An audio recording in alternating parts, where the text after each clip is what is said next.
there, guys, I'm again, and I have the same shirt on because I just finished in Kingdoms of Army Lore Thoughts on, and now, you can tell by the title, I'm pointing at the title, of what game this is. It is my thoughts on The Witcher 2 Assassins of Kings for Xbox 360 that just came out, like, when did it come out? April 14th? I don't know, it came out in April, I think. Hopefully. Yeah, you came out in April.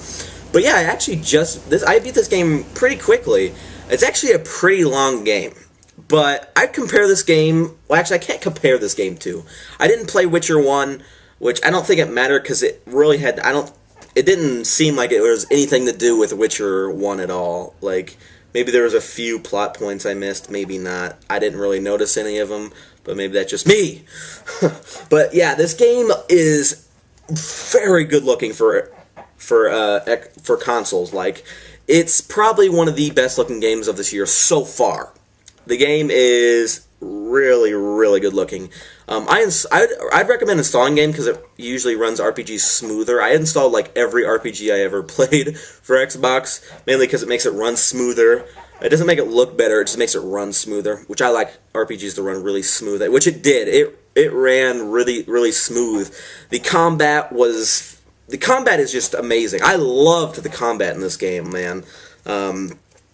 Which, one thing I should say before I get into combat and all that, is it comes with a, well, I'm not going to get it out, but it comes with a quest handbook, which I thought, whenever I did my update video of my collection, which I thought I wasn't going to use at all, but for this game, you do need the quest handbook, or you're going to get lost. I tried to do all side quests, but man, I got, like, I don't know, like, it's just so hard to keep up with all the quests and stuff.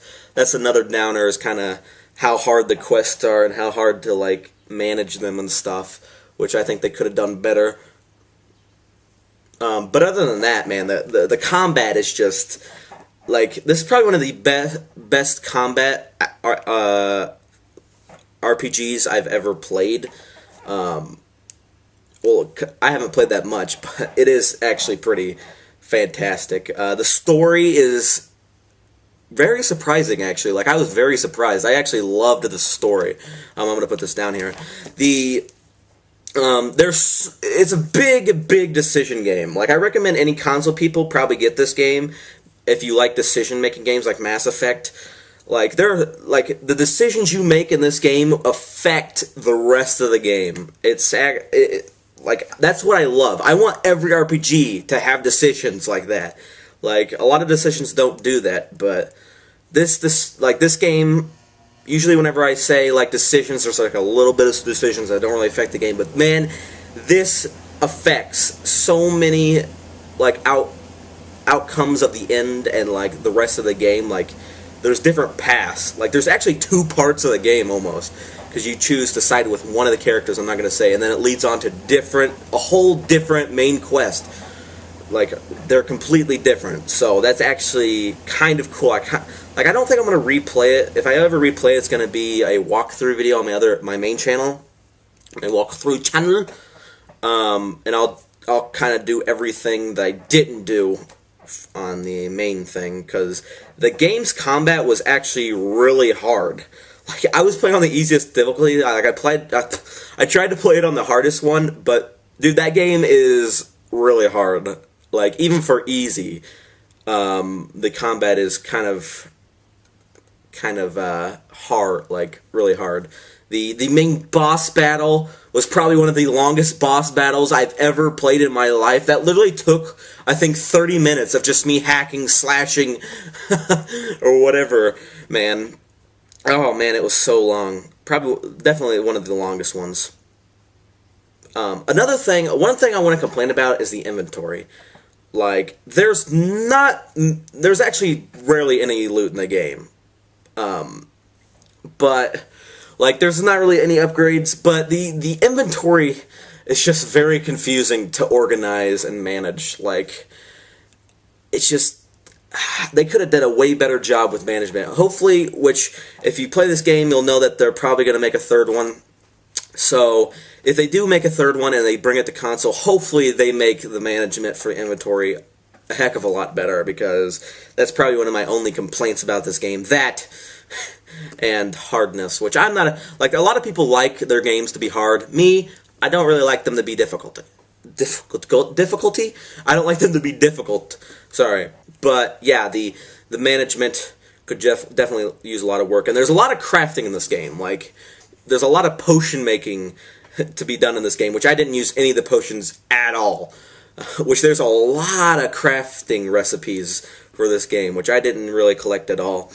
The game's visuals are amazing. I think I said this at the beginning, but like just all the monsters and everything are amazing. Which there's not a lot of different types of monsters, but the game's like relatively short. There's only 3 chapters, which if you do the main quest, I think you could beat this game in under like maybe a little bit above 10 hours, but if you did every side quest and stuff, it'd probably take 20 to 30, maybe even 40, I don't know. But even like the little side quests, like, had a little bit of, which the side quests are kind of like notices on every town you go to. There's 3 towns, or cities I should say. The first one's a town, the last 2 are cities, which they're on a notice board like in the middle of the town, which there's like, kill this many, what the heck, and then there's other things like, there's actually fighting, which is like a quick time event, and you're actually boxing the other player, which is cool. There's arm wrestling, and then there's rolling dice, which are all gambling type things, which I loved. I loved the fighting and the arm wrestling. Another thing I could complain about is how much gold you get. You don't even get enough gold to buy like anything that you want. Like, I had to basically get everything by just finding it or crafting it, getting all the recipes to craft it. There was not enough to go around to get anything you wanted, so that's another thing I could play. There's a lot of dark and eerie places about this game. I know I'm skipping all over the place, but I just beat the game and there's still a lot of stuff in my head that needs to come out, and it's just probably blurbing all over the place. But there's a lot of eerie places like caves, dark caves, and mines, and scary parts. They're not really scary, but they have like a dark, eerie, holy crap, is there something going to pop out here feeling, which nothing really pops out that much. The scariest monster in the game is called a Necker, I think, my opinion, which is like this dark, I don't know, it kind of looks like a shadow thing, which they just pop out randomly, like in the forest at the beginning, which they're pretty freaking scary.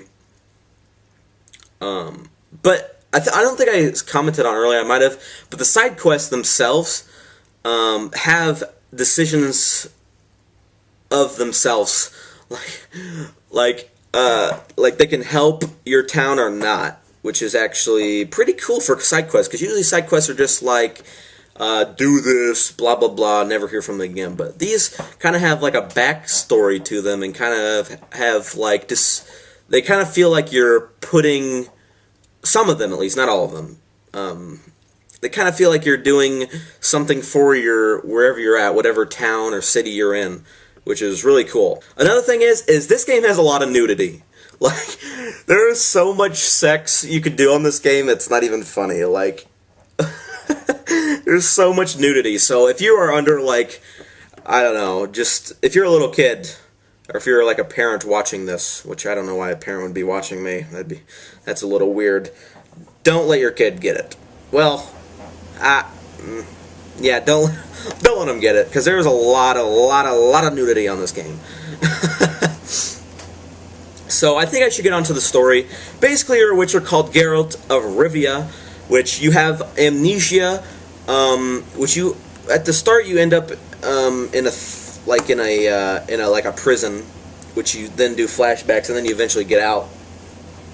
Which you're Geralt of Rivia. You're a witcher, which witchers are like monster fighters, and like they travel the world alone. They're like mutants who gain like special hearing, sightseeing, sensing, fighting, quickness, everything, and they go around fighting monsters for cities and towns for pay.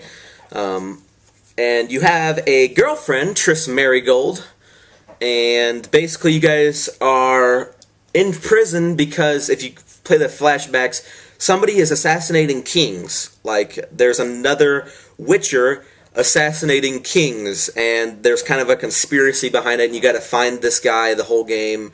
And then there's other stuff, not just the whole game. And basically there's also war. Like, the northern kingdoms are actually in the asunder, like, dwarves and elves are getting killed because of nobles and stuff, and people are fighting over land, and big decisions like that. And kind of, you can kind of be their hero, or you can kind of be like nobles, like, yeah, nobles, go kill all of them, or you can fight for dwarvens and elves. So it's actually, the story is actually, it might sound stupid, but it's definitely something to look into, and it actually kept me occupied. Like, I just wanted to beat it in one day, which was kind of impossible unless you have so much time on your hands. And one thing I should comment is the soundtrack is actually pretty awesome. I'm glad they came with it. I'm probably never going to listen to it, but the soundtrack it's actually really good. Like, I liked it. I don't know. It sounded medieval to me. So, that's about all I can think of. I was sitting here like thinking off screen, like, what can I comment? I don't know. I kind of just beated the game. My heads are all in rambles and stuff. I think I kind of said everything that you can do. There's a lot of crafting. I said that. A lot of battling monsters. A lot of decision making. All that type of stuff in The Witcher 2 Assassins of Kings, baby. There's a reason why this was one of the best PC games of last year. So I recommend everybody gets a chance to play this game. If you kind of suck at games, I don't know, you might have a hard time playing this one. But yeah, that's The Witcher 2 Assassins of Kings. That's I can't really think of anything right now of it other than what I said. So yeah, I will see you guys whenever I return, whatever that is. Goodbye.